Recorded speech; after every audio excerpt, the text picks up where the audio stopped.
Hello guys and welcome to our fifth episode of what we call the build-up to our Cup of Champions tournament, which is in just less than 2 weeks time on Sunday, 5th of July.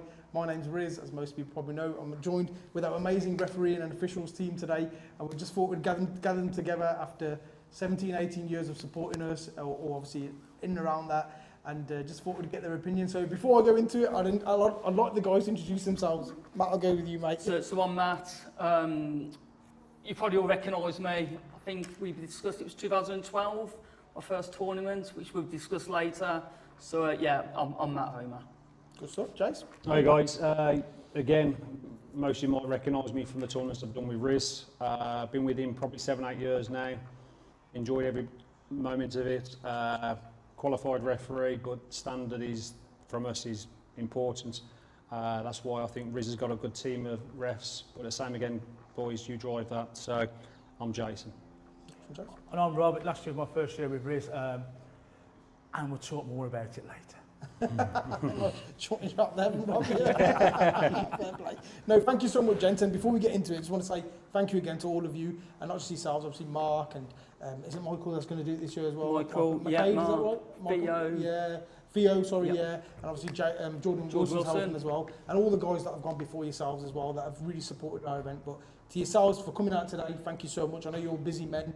Jason's just come out of work. I'm sure you guys have just come out of work as well. And then, yeah, I think I just want to say, just start off by saying, for all those years that we've had all your support, it means a lot to me, as I hope obviously I've shown that over the years and that you guys believe that. But without you guys, honestly, the tournament, to be able to organise it to the level that we wanted to organise it, it would have been next to impossible basically. And I know that from the feedback I get from teams and everyone involved, that the refereeing team is absolutely amazing. So before we get into anything, thank you so much for all your help. Cheers, Okay, yeah. Cheers, Riz. Not a problem. It's been a pleasure so far. No, thank you so much. So I just thought I'll start with yourself, Matt, if that's okay.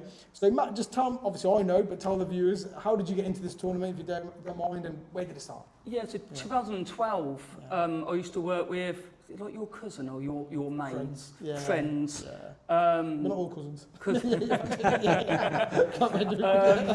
was like, mate, you're a referee. I was like, well, I like to think so. I'll try. And like my mate does a football tournament. Can you help out? So I was like, look, give him my number. I'll see what it's about. Because we do ask to do a lot of tournaments. I think the boys all agree on that. Yeah. So we don't do it every tournament. So I was like, yeah, I'll have a chat with him. And that was 2012, and You still here? I'm still here, mate. Less hair, more facial stubborn. So, but yeah, still here, mate. Loving it. Thank you, To Matt. be honest, Yeah, thank you. it's probably one way. Obviously, I do a lot of these tournaments. I help other people out. I won't name. We'll talk about that in a minute. Yeah, but it's probably one of my favourite tournaments I do. Thank you, So, Matt. no, Thank cheers on the invite, mate. No, and thanks for your I've got to say support. that because I'm here. So. No, mate, absolutely fine. No, but thanks for that. Jason, if you don't mind, obviously from your side, if you can just tell us a little bit about how you got involved. Yeah, I say I came into refereeing probably 15 years ago, 13, 14, 15 years ago, as grassroots. Enjoyed that. And then, obviously, the more experience you get, you've been asked to do tournaments and meet people in regards to teams. And then, obviously, I was playing football with one of your friends, Darroy. Made acquaintance with him, a lovely guy. Had a great time with him. And then it was just a case of, I heard that there was tournaments going because he mentioned it a few times. And then obviously Matt contacted me and he said, listen, there's a tournament being put forward. He said, it'll suit you down to the ground. He said, you're a bit senior, you've got a bit about you. I thought, oh, Christ, is it that bad? Is it that aggressive? And then I thought, yeah, I'll do that. And then that was probably about 7-8 years ago. I've been with you ever since. And as I said earlier, I've come away from football quite a lot over the last few years. But I'll come back for your tournament. Thank you. You know, one, because of the way it's run. But two, I enjoy it. And I say we'll talk about it a bit more then. But yeah, I've enjoyed the 7 years I've had with you so far. No, thank you, Jason. I hope it carries on, mate. Thank you, man. Let's see where we go with it. Unless I'm on holiday. Yeah, well, we still get you 9 in the morning, mate. Yes, I'll still fly back for you. Yeah. No, thank you so much. No, I really no appreciate problem. that. Thank you. Robert, if you don't mind, obviously yourself, I know it's just been a year, but I'd like to definitely, if you don't mind, give us a little bit of an insight in how you got involved, because we appreciate you being involved. So last year, my first year, because Matt gave me a call, said, if you're not doing anything, tournaments here, you can come along. I had no idea what I was letting myself in for. You were nervous, mate, weren't you? Well, very saw the nervous. videos You from were Monday, nervous, I wondered yeah. if I had you no told me. idea. Obviously, you know, it's stepping out your comfort zone a little bit fair because play, yeah. these are guys that we don't referee on a normal basis, stuff like that. But I must admit, I was very, very surprised. Not just with the players on the day, but with yourself, your communication Cheers, to us. Thank you. You know, obviously we had chats on WhatsApp or whatever social media we use, but your chatting with us with the rules and all that stuff was fantastic. Cheers, And we knew when we were coming what we were to expect. The guys there, you laid the Lord out with the guys before we went on the pitch. They knew what to expect from us, and we knew what to expect from them. And I think throughout the day, the respect they gave us as officials was amazing. Cheers, mate. Yeah, you've driven that, Riz. That's what I wouldn't come here to enter your tournament if I didn't feel one, I had some respect. Okay, you gain respect on a pitch Absolutely. by the decisions you make, but you know, as Rob was saying, he says you've laid the foundations. If you lay foundations to a tournament, we're just there to top that up. And as Rob said, it's important that the information we get as referees, it doesn't matter about the decisions you make on a day, because we make mistakes, we all do, but Everyone does, yeah. but if you drive that into the players at ground level and say, listen, the referees have final say, respect them like that, they're going to respect you. It does help, and that's how I found it. You know, I've spoken many times before. I've had no issues in the last 7 years. You're going to get players that are going to be a little bit Always verbal. happens, isn't it? It's football. It's a competition. Everybody wants to win. You're going to get that. But we're strong enough as referees to, one, speak to the players, but what's grounded into them at the very start, which you said, is respect. Yeah. So, and as long as they respect you, and you know, the issues we get are very minimal. I've enjoyed it. Like you said, we all understand frustration. Of course you do. We understand that, passion, Yeah. because there's some very good footballers out there that want to win. Yeah. And that's another thing that surprised me a little bit, the quality. That's good, Rob. It's good to The hear. quality of the footballers on the pitch, I think, is very good. Yep. Not like, this is not some of the tournaments that we've done before where they can all kick a bloody football. That's why I get involved in Jesse. So, but also, maybe you're not going to accept every decision like Jason just said, but ask us why, and we'll tell you why. Communicate. And you could talk to the players, but I had nobody shouting at me from a distance, showing dissent. No. So, and that's something from us. That's what we want. We want to come in. We don't give boss off Sunday afternoon to get moaned at. We come and enjoy it, and we did. It was it rained last year. At the end. Just at the end, though. I really enjoyed myself last year. No, thank you, Rob. And it's a pleasure to have you, and obviously you're the first so gen. Thanks to Matt and everyone, and Jason, everyone that's got you involved in that as well. So, honestly, guys, the compliments, I'm really grateful for the compliments, but I appreciate everything that you said. But I have to say, I know you've already said it, Jason, well, you have to you have to do, like, obviously officiating the pitch has to be on point, and it has been. It always has been on point, and the lads, the teams are the top lads. I know, obviously, as you all mentioned, we have ups and downs with certain teams, and sometimes they don't agree with decisions. But I can tell you from the feedback that I get from across the country, from all the teams, the lads from Leeds, the lads from London, the lads from when they came from Portsmouth, from Wales, we've had teams, we've had guys from Liverpool that have played. They've all said the refereeing quality is very, very good. And as an organiser, and I'm sure you guys will probably agree with this, and I'll probably ask your opinion on this as well. As an organiser, one of the first things you want to get right, in my opinion, as a football organiser, is your officials and your refs. If you got that right, your life's easy. We all have to be singing off the same hymn sheet. Yeah, absolutely. And that's the one advantage you get, because you communicate with us so early doors the rules, and we ask questions. I can remember the WhatsApp chat with Banks and all the place asking Yeah, we questions. backed it back. But we all come on that Sunday knowing what's expected, what rules are expected, and all the referees sing off that same hymn sheet. Where you go over tournaments, some referees will make it up. Yeah, but you need somebody to lead from the front. And I say this when I'm doing my speech. Generally, I think if you got a good leader, people will follow. You've got a good team behind you, what I see, who organises with you. You've got good sponsors that come in. So it's an organised tournament. We were talking earlier about Saturday and Sunday football. Yeah. You can go to some Sunday footballs and it's like, oh Christ, what am I doing here? They've missed kits, small players, out of players, no goalposts. And then on Saturday it's totally different, but it's the organisation. What I find, what I like coming to your tournaments for is the organisation. I wouldn't come back if I had a bad tournament refereeing. I understand that. That's on me. But if the foundations were wrong for me when I turned up, and I don't know about these guys, it's a bit like Saturday and Sunday football. If you go to the wrong foundation, it's a bad setup and it's just bad feeling. Puts you off.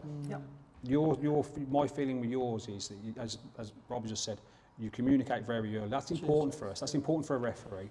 in that you give us the information, we interpret that onto the pitch, and then the players understand it. If you don't get that early doors, which you give us, you could turn up on the day and say, oh, what are we doing today? Oh, we've got this rule, we've got that. What do you mean that rule? It's important that you give us that communication, because one thing the players don't want is I make a mistake, but then Matt's doing a different rule to what I'm doing. It's consistency. So we understand the rules a week, 2 weeks before. We have a little briefing before we go on the pitch to say, listen, okay, free kicks, penalties, what's the, just to tighten up your rules. Yeah. But generally, you can get much better organised. I think it shows there's a reason why you've survived 18 years. Thank you, mate. Because you're not a shambles. Shambles. It's my favourite word, that is. You're not a shambles, and guys like us, we wouldn't come out if it was a shambles. Because you've got experienced, good referees. Yeah. You know, you don't have, and I'm going to put that out there a little bit, naive, unexperienced guys. So I think if we had unexperienced guys, the players might take advantage. They do sometimes, it's true. But they still want to win as well. Yeah, but it also reflects on the teams you choose. They're all there to win. That's what they're there to do. But I can honestly say, there's a couple of teams that are more competitive or more aggressive or more competitive than others. Yeah. But in general, the teams that come down, they play to a very good standard, out to win. But at the same time, if something does go wrong, it's quite easily managed. Yeah, there's a bit of verbal, but that's part and parcel of football. But I say, on the pitch, it's easy to maintain that respect because it's driven right from the early doors. Yeah. And the teams that you get, mate, you know, I couldn't fault any of them. No, thank you, mate. And like I said, honestly, this is genuinely saying it. Some of them obviously are organised 11-side setups, and some of them are community setups, but they're all across the board. They always say refereeing quality is amazing, and they always mention that that communication. I think you mentioned, Rob. All the teams mention that your refs will communicate. Like, they won't just make a decision and run to the corner or whatever. They'll actually explain why they made that decision, or they'll take the time to explain at the end of the game. I know sometimes, Matt, you've had that as well, where someone said to you, explain the decision. I think you've had it last year, Jace, as well. You must have had it, Rob, as well. But you've taken the time where some refs may not do that. But honestly, our tournament, it wouldn't be where it is, I think, in terms of the quality and what we've managed to achieve and the amount of people that we managed to attract to the different teams without top referees. It's one of the first things as an organiser that I need to tick off on my organising list. So to have that loyal support from you guys for so many years, and again, Rob, for yourself to come in and give us your insight and to feel that it was a good experience for you, it's really, really important, mate. Honestly, it's really, really important.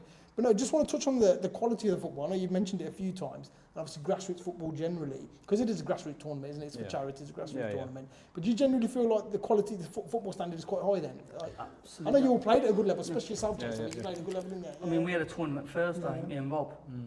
And if you look at the standard of that tournament, compared with Rizzy's tournament. Was that open age, is it? Open age, Thursday afternoon. I've done that tournament a long time.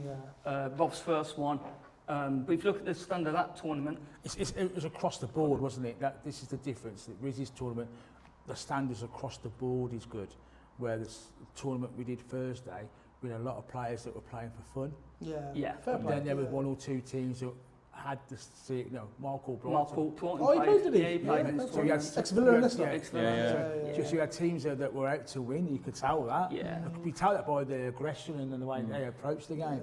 Where some of the game, and everybody needs to play football. We're here for people to play football and enjoy themselves. So you don't look down on teams that turn up for an afternoon kickabout. Or as a group of people from work who just want to come and enjoy themselves. You have to referee in the same way, give them the same respect as players. It's important. And I Very think, important. I think compare that to what we did Thursday and then coming to your pitch, I think every team's out to win. The drive from every team is amazing. And some of the quality we see on the pitch, I think, is... But that's the thing you've got, because you've got grassroots football, sometimes the players that play within grassroots football think they're a better standard than they actually are. What I've found in your tournaments, they're all a good standard. And within the 6 sort of teams within each group, you feel as though any team could win. And that's important, isn't it? That's important because you're going onto a game, you don't want to have a game, and I think the biggest one I've ever had, it was like a 4-1. It's tight, isn't it? It's tight, and teams can win, each team can win. That's so grassroots important, because what you don't want to create in a tournament is that you have the same team turn up year in, year out, and you're always going to get a good standard of a team, win, and they win too well. Win easily. And when you get to the knockout stages, you can see it's starting to think, who's going to win this? And when, as referees, we get together and say, what teams? What teams out of your group? You say, oh, they're a good team. Yeah. I think they're going to do it. But then they play a team in the opposite group, and you think, they're going to beat these. And they don't. And I was saying to you, as a referee, I like a little bit of... Yeah, it's important as well. But I Yeah. think, go back to what Jay said, as referees, we do talk. Yeah. And you do talk about, watch them. Yeah. Watch Yeah. them, they're hard to referee. Yeah. Or they're going to we didn't get any of that. Yeah. That And conversation hopefully wasn't this had. year. But that conversation wasn't had. Because Yeah. every time, even on Sunday morning, you get this sometimes going about, watch certain players, watch him, Watch this team, watch this or- team, that can be hard. But with your tournament, mate, none of that conversation was had. And I think it's important as referees just to judge the team on the day. Yeah. You know, that give them a chance to you could have a report from a team from Leeds or Manchester or London, and they can say these are bad boys. These are these are aggressive boys. They like to make sure they feel like they're. On me as a referee personally, I judge it on the day. They're grassroots players. Yes, they're there to win. They've obviously got a plan. They're coming up. They're saying, listen, this is going to be the side. They really build the way they want to play. Yeah. And if you as a referee put a block on that, i.e. you don't let, it's stupid mistakes that you're making, it creates frustration. Now, even at grassroots, and maybe playing grassroots or pro, they all want the same sort of consistency from referees, but the same competition. Yeah. And that's what I like about your competition. It's an open tournament. You're not going to pick out a winner straight away from your tournament. No, that's good. It's good to hear, Jace. Yeah. Obviously, the Leeds lads have won it in the last couple of years, a couple of times, but they haven't won it easily at times. They've had to get through penalty shootout and that sort of stuff. They're an amazing team, but it's good to hear that. And I just on that as well, and you already know this, Matt, I think, I get a lot of feedback on, the box rule that we play. Yeah. We play the box rule. Now, I do that on purpose to keep it competitive as well, so to make it a bit more tighter. Do you think that works, or do you think on a six-side format there shouldn't be a box? Because nowadays there's a lot of tournaments that don't have box rules there. You can go inside, you can score from anywhere. Me personally, keep it. I think it's great. One, because you can control the keeper. Yeah, that's important. The isn't it? keeper's Protect control. us, isn't it? He's a keeper, doesn't he? But also players know the rule. Yeah. So there's you've as a referee you've got a limitation to where you can go in six-a-side. Yeah. So this is my belief. My belief is that if you restrict a player from going into the box and obstructing the goalkeeper and bringing in another issue, I think keeping them out of the box is a great idea. Box rules for me, I love them. Obviously, I love them as well. Yeah. What's your opinion, gents, if you don't mind? I think it's just setting the standard. Okay. And I think, once again, it's sort of singing off the same hymn sheet. If we have it, I think it just gives a more open game as well. Yeah. We haven't got players stood in as the old-fashioned goal hanging. Yeah. You know what I mean? Offside. We either play box or we play no head eye. You Yeah. can't do both. Yeah. And then you eliminate the issues with the goalkeeper foul then as well. Yeah, Because if a forward pushes the goalkeeper and the goal goes in, they say, was that really a foul, ref? And it's outside the box. It just, as a referee's point of view, it works for us. Yeah.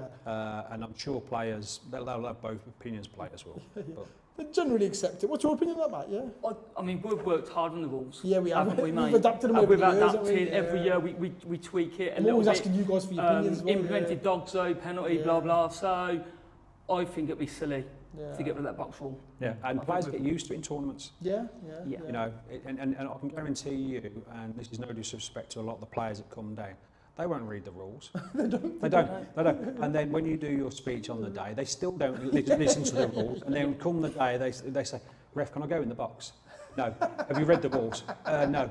You've got to stay outside the box. And what about this back pass to the goalkeeper? What about if he gives it to me? So you explain it to them. Yeah. But that's just players' mentality. I think if you're not careful, you get rid of it, you're going to get double long ball.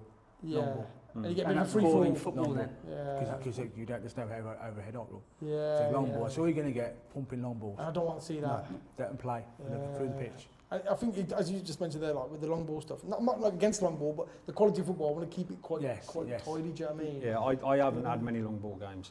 That's good to know. But I think that stops it because the box rule. Yeah. I think if you go not at the box rule, they're going to employ a big centre forward, comes to the keeper.